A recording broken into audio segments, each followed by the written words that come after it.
तरीके से जो गोश्त बेचने वाले हैं वो मेरे पास आए, मैं खड़े होकर गोश्त बेचूंगा, मुझे देखते हैं कौन रोकेगा। जब इतनी बुजदिली आ गई है, दुकानें खोलें और काम करें अपना नॉर्मल, खड़े हो इनका मुकाबला करने के लिए, सामने खड़े हो, पुलिस को 100 नंबर पे फोन करके बुलाएं। मैं देखता हूं कौन सा बुजदिल आएगा मनुवादी सामने। खुद ही डरे हुए हैं, हम ये सोचते हैं कि कानूनी काम कर रहे हैं। एसडीएमसी कोई एक्सडीएमसी है ही नहीं, कानूनी काम क्या करेगी। अदालतों में मुकदमे डाल के हमारे बड़ी बड़ी तंजीमें और हमारे बड़े बड़े लोग इसी बात से वो कहते रहेंगे कि हमने बहुत बड़ा काम कर दिया, हमने अदालत में केस डाल दिया।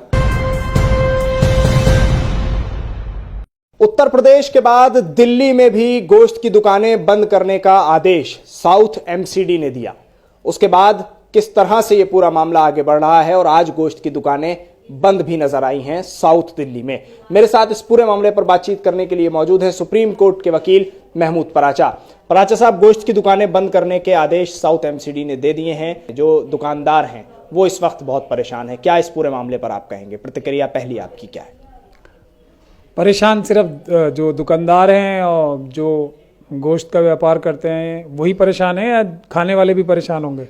क्योंकि जो दुकानदार हैं वो तो खाने वालों के लिए ही गोश्त का व्यापार करते हैं, तो मेरे ख्याल से जो कंज्यूमर हैं वो ज़्यादा परेशान होंगे। अब एक बात ये समझ लेनी चाहिए कि इसको फिर हम लोग जो हैं छोटी दायरे में, जाविये में रख के देखेंगे तो बात समझ में नहीं आएगी। इस तरह का कोई भी काम जो मुसलमानों के ऊपर एक तरह से हमला नज़र आता है, वो दरअसल हिंदू राष्ट्र बनाने के लिए, मनुस्मृति लागू कराने के लिए एक कदम होता है। ये भी उसी तरीके का एक कदम है और ये दिल्ली में हो रहा है, कर्नाटक में भी हुआ था, उत्तर प्रदेश में गाजियाबाद में हुआ था, फिर वो विड्रॉ कर लिया उन्होंने। तो ये हर जगह बार बार होता रहेगा। जहाँ जहाँ मनुवादी मानसिकता के लोग हैं, आरएसएस के लोग हैं, वो ये शरारतें करते रहेंगे, उसका रिएक्शन का इंतज़ार करते रहेंगे और उस पर नैरेटिव तैयार करते रहेंगे अपनी क्रिमिनल मीडिया के ज़रिए।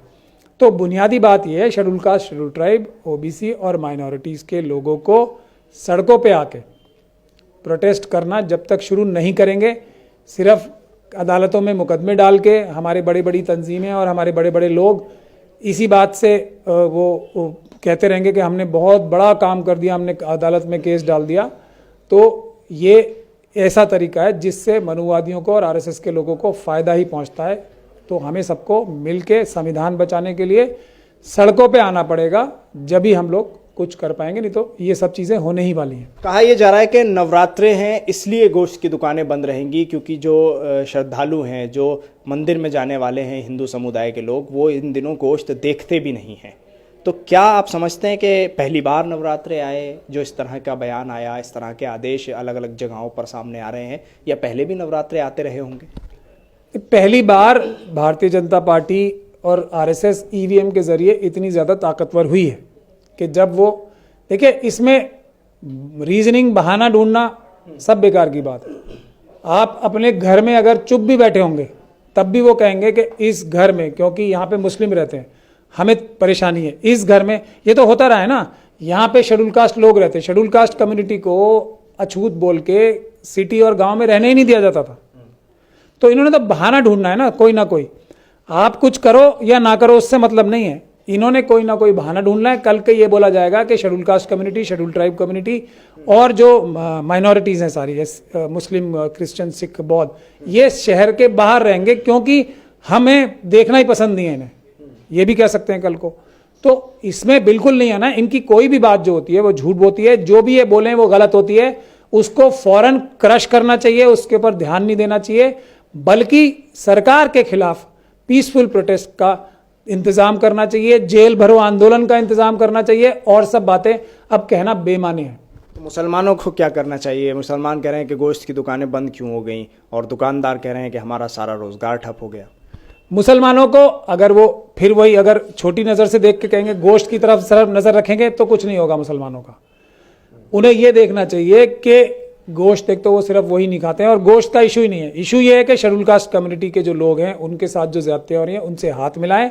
शेड्यूल कास्ट कम्युनिटी के लोग मुस्लिम कम्युनिटी के और दूसरे शेड्यूल ट्राइब कम्युनिटी के, ओबीसी के लोगों से हाथ मिलाएं। उनके सबके अधिकार कोई ना कोई जा रहे हैं ना, ये गोश्त खाना कोई मुसलमानों का अधिकार थोड़ी है। और गोश्त तो ये सब मनुवादी छुप छुप के रात को तो गोश्त सब, यहाँ से जामा मस्जिद से देख लीजिए आप, जितने भी मुस्लिम एरिया हैं सब तो लेके जाते हैं और खाने आते ही है ना। ये ना एक ड्रामा, ढकोसला करना है। नवरात्रों के दिन ही देख लीजिए आप, चलिए, ये तो अपनी अपनी चॉइस है। बहुत सारे मुसलमान हैं वो रोजे भी नहीं रखते हैं।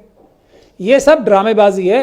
एसडीएमसी का क्या मतलब है, उस पे आइए। एसडीएमसी का मतलब ये है कि किसी भी तरीके से जो हर तरह की आज़ादी संविधान देता है ना, उसको खत्म करके मनुस्मृति लागू करनी है। एसडीएमसी की बात कीजिए, आम जो लोग हैं उनकी बात ही नहीं कीजिए। जो आम लोग हैं, जो मनुवादी मानसिकता से भी आते हैं, जो नवरात्रों का पालन करते हैं, वो भी मैं देखता हूँ दिन भर खाना खा के और गोश्त खा के मस्त रहते हैं।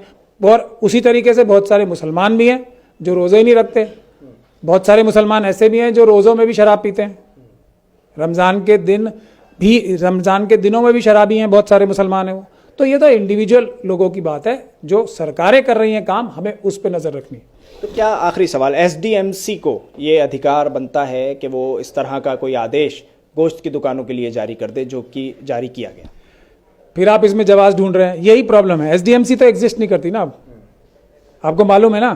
म्यूनिसिपल कॉर्पोरेशन के तो चुनाव होने थे, अमित शाह जी ने तो म्यूनिसिपल कॉर्पोरेशन सब डिसॉल्व करके ये कह दिया, वहां से पार्लियामेंट में एक कर रहे हैं। तो ये तो इनका तो टाइम 5 साल का खत्म हो चुका है। ये तो बेईमानी की बात है ना। वही पूछना चाह रहा हूँ, क्या कोई अधिकार नहीं है ना उनका? मैं वही कह रहा हूँ ना, फिर आप कानूनी जवाब पे आ गए। क्या आप वकील हैं तो आपसे ही पूछेंगे। वकीलों, यहाँ वही वकालत की बात, यहाँ कानून की धज्जियां उड़ानी है आरएसएस को। हर कानून की, हर संविधान की, हर धारा की धज्जियां उड़ानी है। इसलिए इनके लिए सिर्फ बेईमान है ये लोग, भारत के संविधान के खिलाफ है, मनुस्मृति लागू कराना चाहते हैं। इसके अलावा इनके लिए कोई बात, इनकी कोई भी कार्रवाई कानूनी हो ही नहीं सकती। ये सारे काम ही गैर कानूनी करते हैं। एक काम इनका ढूंढना ये चाहिए कि इन्होंने में कौन से 1 लाख कामों में से 1-2 काम कानूनी तरीके से किए, वो ढूंढना ज्यादा आसान होगा। अभी तो एसडीएमसी है ही नहीं, फिर भी इन्होंने करना है तो करते रहे। और जो मान रहे हैं इनका कानून, वो पता नहीं किस तरह के लोग हैं। एसडीएमसी तो एग्जिस्ट ही नहीं करती ना, क्यों मानना है कानून? आए हमारे पास, हमने तो ये बात तबलीगी जमात के लिए भी कह रखी है। खुद अपने आप ताला लगा रखा है तबलीगी जमात वालों ने। तो कोई कानून नहीं, वो ताला अभी भी तबलीग का काम करने के लिए, मस्जिद में नमाज पढ़ने के लिए खुला है, लेकिन ये खुद अपने आप कर रखा है। कानूनी कोई बंदिश नहीं है। मैं बार बार कह रहा हूं, तबलीगी जमात वाले मेरे पास आए, मैं चल के सारा तबलीग का काम मैं ही शुरू करता हूं। ये एक अलग है मुद्दा, इस पे कभी बात होगी। लेकिन मैं ये पूछ रहा हूँ कि तरीके से जो गोश्त बेचने वाले हैं वो मेरे पास आए, मैं खड़े होकर गोश्त बेचूंगा, मुझे देखते हैं कौन रोकेगा।